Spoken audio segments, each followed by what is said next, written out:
Hi guys, welcome back to the Library of Alexandria. And today, guys, part 4 of the 100 Years Book Haul. Ladies and gentlemen, this book haul broke out when Edward the Black Prince flooded the market of France, and Charles V, King of France, had no choice but to retaliate by flooding the markets of England with books, to where books had no value anymore. Every peasant had a library in his house, and no one cared about books anymore. And because of that, there were so many books that it bled over to the countryside, and that is where the first bookshop was actually founded by a Franciscan monk named Brian Sanderson. And the name of that bookshop was The Hero of Pages. So, ladies and gentlemen, I cannot help that I have been embroiled in this war, but the book haul continues. And one day I will be done. Guys, I counted it out, one more, and then an entire one by itself for Terry Pratchett, because my Terry Pratchett collection is complete, but that's not this one. A bunch of people have sent me stuff like, even since last year. Guys, if you sent me something and the author's name is toward the end of the alphabet, if you haven't seen it, that's why. So without wasting any more time, let's get down to business. Let's do our part, shall we? So, the first book that I howled, you've seen on my channel already, and this is The Dark That Dwells by Matt Digman and Ryan Roddy. They are ER doctors by day and authors by night. And this is a self-published work, and it is the Shelf Space Book Club pick for this month as well. Guys, this came to me in this awesome package with, like, you know, purple piffle, whatever that stuff is. Look, I got a freaking Dark That Dwells bookmark with this, Dark That Dwells pin, and like I've said before, like stickers that I haven't decided which one of these sigils I like best yet. I haven't read the book, so I got to see which character I like best, and I'm gonna stick whichever character I like best on mine notebook. But yeah, like, there's actually swag on their website. You gotta check that out. This book is a space opera, multi-POV. I think there's 4 POVs. Book 1 in a planned series. If you do not know what this is about, so in a galaxy far from their birthplace, that's the first part. Beyond the edge of known space, the frontier awaits 4 souls. An honorable mercenary and his shape-shifting partner embark on a mission to make a name for themselves. A battle-hardened soldier rides a dropship through a storm-ravaged sky, burdened by the ghosts of his past. A fanatical zealot gifted with malevolent power and a starship feared across generations hunts the only heretic ever to escape him. And a young woman wielding arcane fire and lightning searches a temple on a remote world for the lost knowledge that could save her people, as their paths interweave in love and hate, redemption and revenge. One threat will eclipse their greatest fears, a being of utter darkness and its imminent return. What? I fear a being of utter darkness and its imminent return? Anyway, I'm super excited to read this. Y'all, check this out if you have not. And look at this cover. Like, this is freaking gorgeous. Next on the list, we have Boosh, Lancelot by Giles Christian. So this is a semi-gag gift by my wonderful friend Evie. Because I hate Lancelot. I said recently that I despised Lancelot, and apparently Evie's been gifting this to, like, everybody. I don't really know why. I think she wants everybody to read it together. I hate Lancelot. He's one of the worst characters in history and in retellings. Like, Lancelot, he's just a frickin' size 13 clown shoes. Like, I hate Lancelot, guys. And this is a book, oh my god, just look, the bottom. He is Lancelot.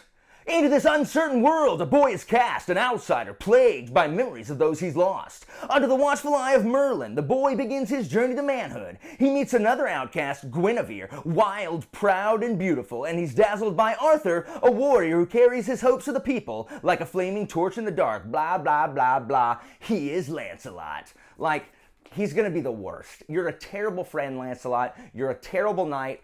Arthur, when you meet him, just yeet him right off the cliff and be done with it. But thank you, Evie. Thank you so much for gifting this to me. I have heard good things about this. I know Elle really likes this book, and I know others that really like this book, but they probably don't have a predisposition to hating Lancelot. But, you know, if I don't, like, I might put this in the picture O punishments, maybe, because there is, I do not like Lancelot. I keep being warned by the brothers Gwyn that I'm going to hate Lancelot in the Warlord Chronicles.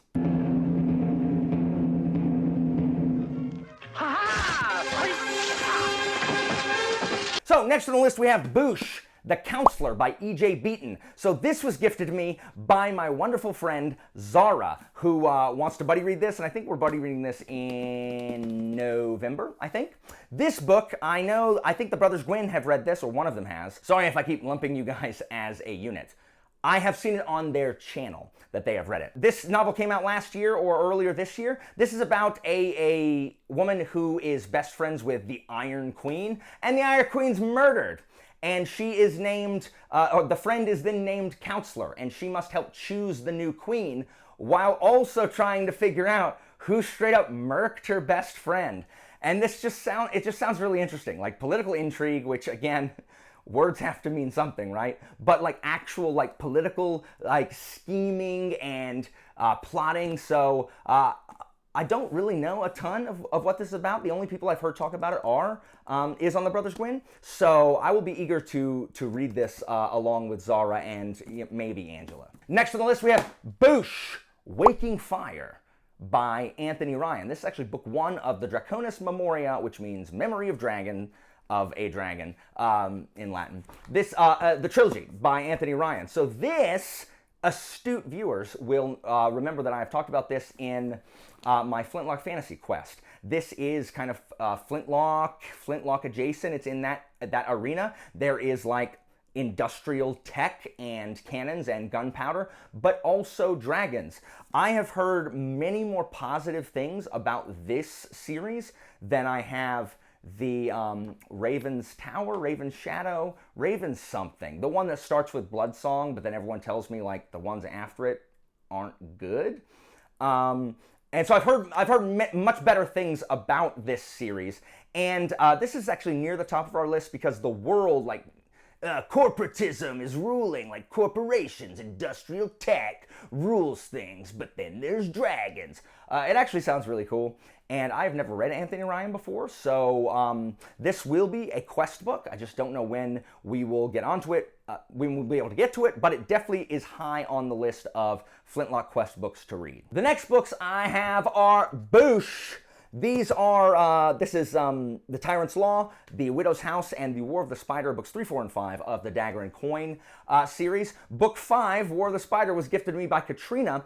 Unfortunately, the little slips fell out of books 3 and 4, which were also gifted to me. So I know I thanked you when I got it, but thank you again.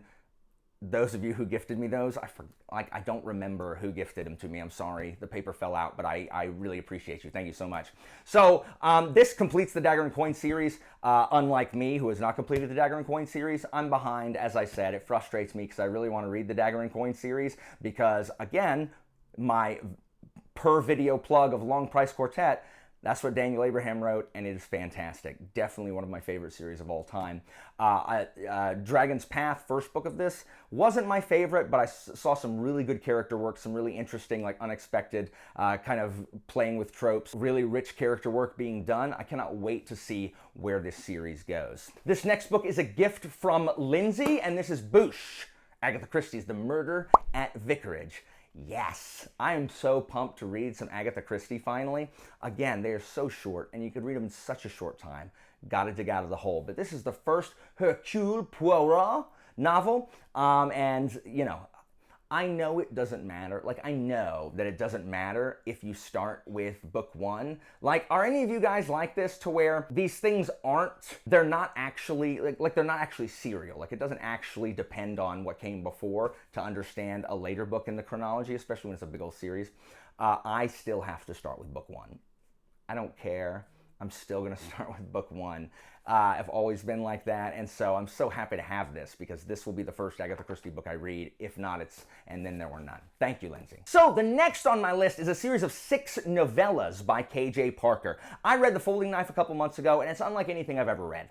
I gave it 4.5 stars originally just because, like, it's hard to root for the main character, but I kept thinking about it afterwards. And if you keep thinking about a book, like it's stuck in your thoughts, it's got to be 5 stars. So I kept thinking about it. Basso is one of the most intelligent protagonists I've ever read. He's intelligent we see he's intelligent by his actions. We're not just told that. And so K.J. Parker is a writer unlike really any writer I've experienced. So I'm just slowly collecting Parker's works because I know that they are for me. Parker is an interesting case in where I do not feel comfortable recommending Parker to everyone because I absolutely understand that there are many people who will not like KJ Parker. But for me, absolutely. So most of these novellas can be found, and he has 2 novella collections, they're like 500-page short story novella collections. One is called Academic Exercises, the other is called Father of Lies. You cannot find those books in book form anywhere online for a reasonable price. And so, you can get them Kindle, which is fine. Like, that's fine for reading purposes. But I wanted these because these are kind of like, these are by Subterranean Press, and they weren't too bad. They're pretty reasonably priced. I mean, they're the price of like a normal hardback instead of like a novella hardback, which they are. But I bought these used, and it's really cool in that 4 of these 6 are one of 1,000, like they're one of 1,000 printed, and so they're signed by Parker and are numbered, 4 of these 6. So that's really cool. I did get 1 library copy, so you can see the spine there. Why do y'all do that? Why do you put those stickers that can't come off on that? But I'm going to be using these to kind of fill in some gaps, like I've been reading a lot of novellas and short stories recently. So I'm just going to go through these real quick. The first one is Boosh, A Beautiful Life. So this one is told by a dying narrator who is the second son, and he remains nameless apparently. He's the second son of a family that is starving, and their mother is a prostitute, and they are running out of, like, they're forced to sell one of their kids, and the oldest one volunteers. And that oldest brother ends up consolidating a whole lot, like ends up making something of himself and consolidating a whole lot of power in the empire. And then he uses that to bring in his other 2 brothers and his mom, and stuff happens from there, and apparently bad stuff happens in KJ Parker books, guys. They're pretty, like, cynical. They all take place in some kind of quasi-Renaissance Rome, like merchant prince Europe type thing. The character names are often very Roman or Italian. So this, I'm eager to see what this one has in store. Next we have Blue and Gold, which is about an alchemist named Saturninus. I think 3 of the novellas follow Saturninus. This one and The Big Score, and I think there's another one. So he's kind of like a recurring novella character, and he's kind of on the run because he's discovered this big secret with alchemy. And this has one of the most interesting opening lines. Like, let me read you the opening line of this book. "Well, let me see," I said, as the innkeeper poured me a beer. "In the morning, I discovered the secret of changing base metal into gold. In the afternoon, I murdered my wife." What? You can't start a book like that. And he's talking to the bartender. You can't say, "First thing I did was discover how to turn metal to gold, and then I murdered my wife." Why? Like, why? Why'd you murder your wife? I gots to know. They're all terrible people. KJ Parker does not have root-forable heroes. I mean, kind of, but then you feel bad because they're not great people. Next is The Big Score, another Saturninus book. I think all of I think the blue and yellow ones are all Saturninus book. In this one opens with him having faked his funeral for like the 8th time or something. Who knows? But I'm sure it'll be more the same. Next we have Purple and Black. I think this is his most recent. I think this came out like this year or last year. This is about a guy who's studying at university, and his uncle and father and brothers, like, he's from like the imperial line, but he's like, so far down, like nobody cares. But they all kill each other in like this brutal civil war, and so he's the only one left. And so he's got to freaking be emperor. And over the past 100 years, 77 emperors have been murdered. So he doesn't want to be murdered. So it's him trying to figure out, how do you rule? Like who can you trust? How do you rule? He needs a general, and he doesn't know who he can trust. So he gets his best friend from college to come be the head of the troops. So and this is also told completely in, I think, epistolary format. I think it's him writing letters, either him and Formio, or just him writing letters back and forth. But I definitely am excited to read this one especially. Next is Mightier Than the Sword. This is about an imperial legate who is visiting his aunt, the Empress, and she's dying or sick or whatever. There's a lot of like imperial stuff in this. And she sends him to like go stop the pirates that are like attacking the monasteries and stuff. And while he's killing the pirates, he discovers this big old library and engages in a romance that his aunt would not approve of, according to this. And then finally, Downfall of the Gods, about a guy who kills a goddess's favorite musician and is trying to avoid punishment for it. And the goddess has to follow rules, but really wants to destroy this guy's life. KJ Parker is very amusing. Like, I don't even know if any of that sounds like any of y'all would wanna read it, but I don't care. Like, I'm gonna read it. It sounds so freaking cool. Again, almost all of those, I think all of them except the Big Score. So that's probably the newest one. I think all of them except the Big Score are available in those.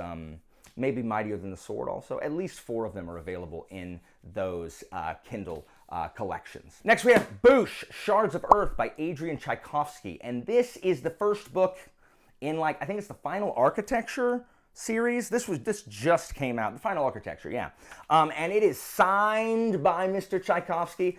Tchaikovsky is becoming one of my favorite authors. I know I've only read Guns of the Dawn, I give it 5 stars, but I'm like, 100 pages into first book of Shadow of the Apt, and it's fantastic. Like, Adrian Tchaikovsky is an amazing writer, and I haven't read any of his sci-fi, and so I really am keen to do so. So thank you so much, Charmaine, for sending me this, and it's a signed copy too, which is freaking awesome. I'm not really sure what this one is about. I know that Earth was destroyed by an alien called the Architect, and humanity, had to flee into space. And one of the heroes of that war, Idris, which, I mean, every time I read that, I'm just like, so is Idris Elba gonna be like the guy in this? As everyone does, I'm sure. I think he's got to, investigate something or has been forgotten or, gets pulled back in. I thought I was out and they pulled me back in. So, I will be reading this at some point, but I have so many other Tchaikovsky books to read currently, but this will sit on my shelf in my nice hardback section. Next is Boosh, the Inheritance Trilogy by N.K. Jemisin. And this is actually a birthday gift from my good friend Jessie at the Bookish Mom. And so this is about a girl who is, what is this? I think it says that she's like a barbarian or something, and she gets called to this like major city and then is like made king of the 100,000 or queen of the 100,000 kingdoms, and hijinks and political intrigue ensue. I have never read Jemisin other than City We Became, and I did not like City We Became. City We Became is not a book for me. The amount of creativity and abstract thought that went into that book is, it is envious. But it is not for me. It is not for me. And if you like City We Became, that's fantastic, but it is not my book. I have not yet tried more Jemisin yet, but I hope to get to this because 100,000 Kingdoms actually sounds really interesting.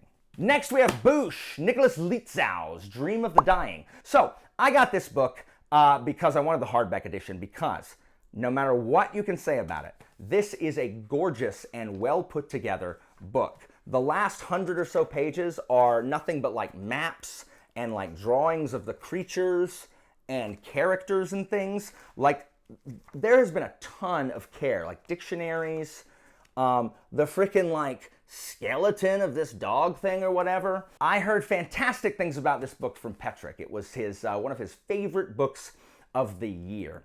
And Philip Chase also really, really enjoyed this.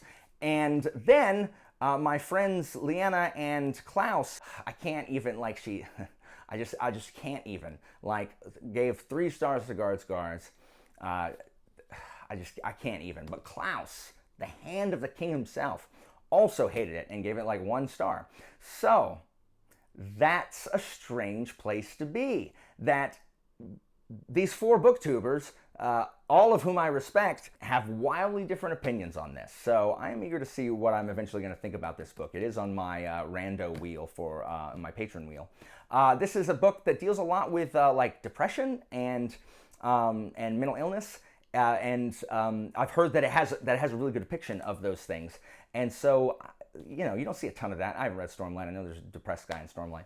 But I'm eager to see this. And it's based like off a video game series that Lietzau did. I haven't heard of that either, but I don't know. So we'll see. We'll see whose team I will be on when I finally read this. Next we have Boosh, Dragon Mage by M.L. Spencer. And this is a huge book. It does not look this big online. Like, this book's, that was like 400 pages. No, it's 800 pages. This is a gift from my wonderful patron, Wendy. This is, I don't know much about this other than the main character is on the spectrum. And I love that. Like, I love reading fantasy books where people are on the spectrum, because it like almost makes me weepy just to see, like, yeah, like to see your own experience. Be like, yeah, I get it. Like, No, I get it, dude. This isn't a standalone. I think it's the first of a planned series, but I think it can like serve as a standalone. I know I have heard mixed things on this as well. I know Patrick really likes it, and some other people really like it, but I've also heard some people who didn't love it as much. I don't know, and I'm eager to see what I think when I finally get to it. Next, we have Boosh, the first 2 books of the Thief series by Megan Whalen Turner. I don't think it's called the Thief series. I think it's called the Queen of Anatolia series. Or of Atolia series. And this was a gift. Again, I lost the Amazon thing that says who it's from. So thank you, whoever sent this to me. This was like a long time ago this was sent to me. So I appreciate it. I just don't know where the thing is. So look how short this is. Like, I think this skews a little younger. But I first heard about this on Elliot Brooks's channel, and I just cracked up when she was talking about the main character, Eugenides, who I've heard like people hate. Like, I know, oh, Klaus hates him. But when I heard that he just doesn't want to go on his quest anymore, and he literally gets off his horse and he sits down cross-legged on the ground, and he just sits there and he's like, no, I'm not going anymore. I'm staying here. Like, what a whiner. Like, that has the potential to be funny. It also has the incredible potential to be annoying, which is where Klaus landed on it. And these are pretty short, so they look like easy reads, so I'm hoping to get to these in the future as well. Next, we have Boosh, A Time of Blood and A Time of Courage. These are the books 2 and 3 of the Blood and Bone series by John Gwynne. So this one was sent to me by, again, my wonderful patron Wendy, and this was sent to me by my good buddy Adrian from All Booked Up. And so if you haven't seen the live show of Time of Dread, I'll link that there. Me and Patrick and Abby and Alex and Philip and Sarah and Jimmy, I think that's everybody. We all talked about Time of Dread, and I really liked it. You know, there's kind of mixed feelings on where it sits compared to Faithful and the Fallen, Shadow of the Gods, etc. I actually really enjoyed it. I will be reading and collabing with them again on Promise of Blood this month, and then Time of Courage the next month. So I'll be getting these super soon, but, you know, I love them. They're great. Next, we have Boosh. I think this is the Ryria Chronicles, right? Is this Chronicles or is this Revelations? It says on the side of the box. What a doofus. Ryria Revelations. So, these books are high on my priority list for 2022. I will not be able to get to them this year, but they are high on my priority list for next year. Everything I've been told about them says that I will like them because it's, you know, swashbuckling and heisty and, you know, banter and a good friendship between Royce and Hadrian, and I like any character named after a Roman emperor. So I am excited. I'm excited to read these. These will be my first Michael J. Sullivan books that I've read. So definitely a priority for next year. Next we have Boosh, Throne of Jade. Again, gifted to me. I lost the ticket. I'm so sorry. This is what happens when you like wait forever to do a freaking Howl. This is the book 2 in the Temeraire series that is on our quest for Flintlock Fantasy. Klaus and Katrina gave it a meh, and Angela already hates Naomi Novik, has I think thrown like all of her Novik books like in the garbage or something, and so she is loath to raise Temeraire higher. Those of you who have read all 9 books of Temeraire, are they worth, I mean, obviously if you read all 9, they're worth the read.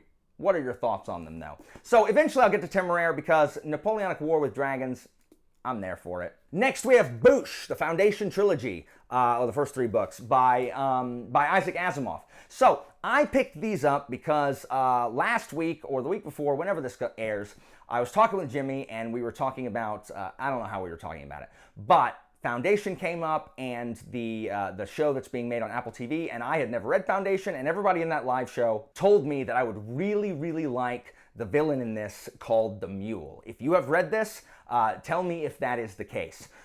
They are very short. The premise seems really awesome. A dude's trying to preserve like all the knowledge of mankind before, you know, humanity's destroyed. So I am eager to read these. I probably won't get them done before the show starts, because I think the show starts this year, doesn't it? But it'll be cool to actually read some Asimov. The only Asimov I read were the Norby books, where there's this fat little robot, like it's for kids. Have y'all ever heard of Norby books? Like, I had thought that nobody ever heard of them, but one person on the live show had, and like my friend Andrew had heard of them, and I'm like, I didn't make them up. Yes, this fat robot that flies around, and I think. I don't know. I was a kid. But that's the only Asimov I've read. Next, we have Boosh, Empire of Silence by Christopher Rocchio.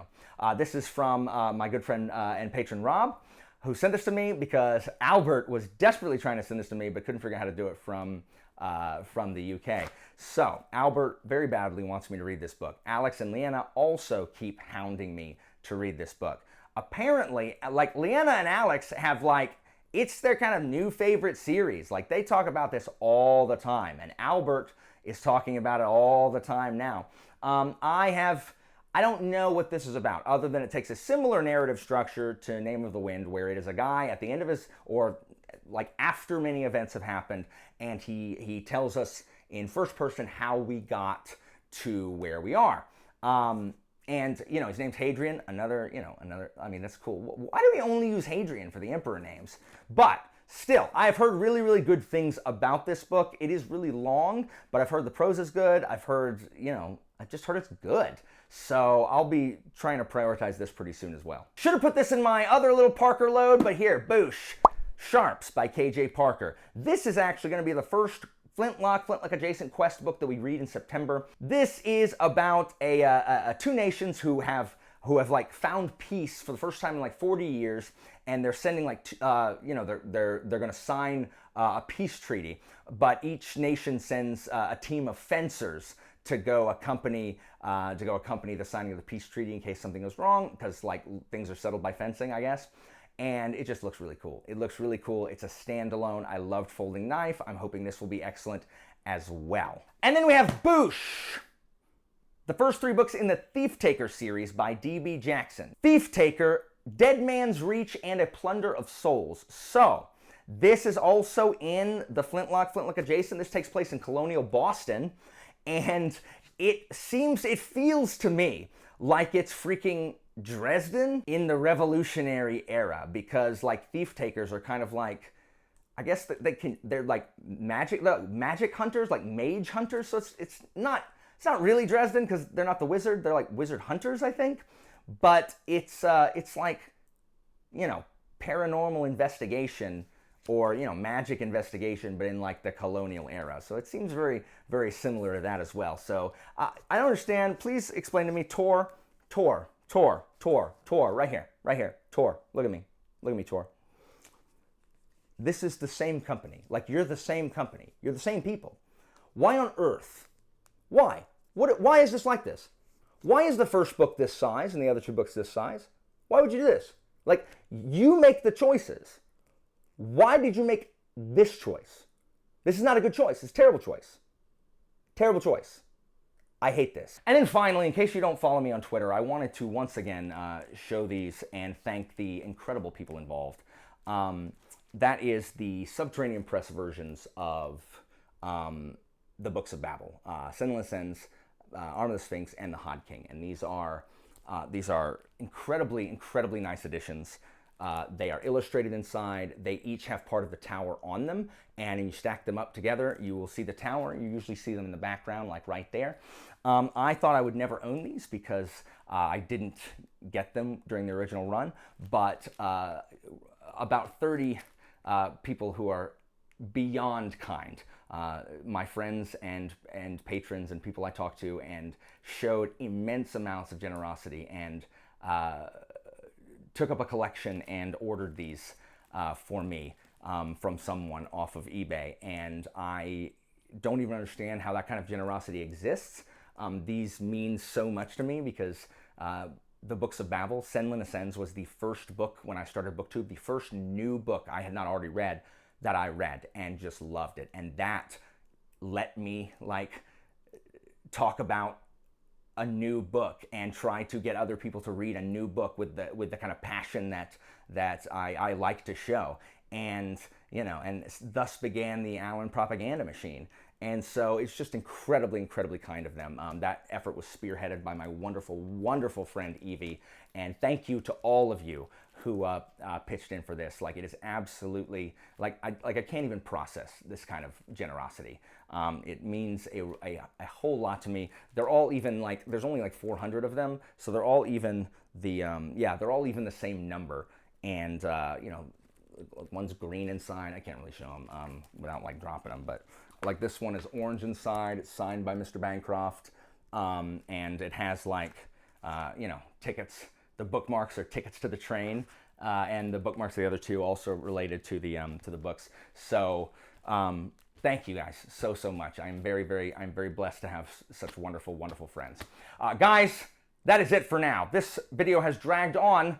It is now the 101st year of the war. Hopefully one day, I look forward to a day where books are never hauled ever again, so that I can stop, so that I can finally have thanked all of the people who have gotten me something, or that I bought in the last, like, literal calendar year. I have no excuse, and I beg for your forgiveness.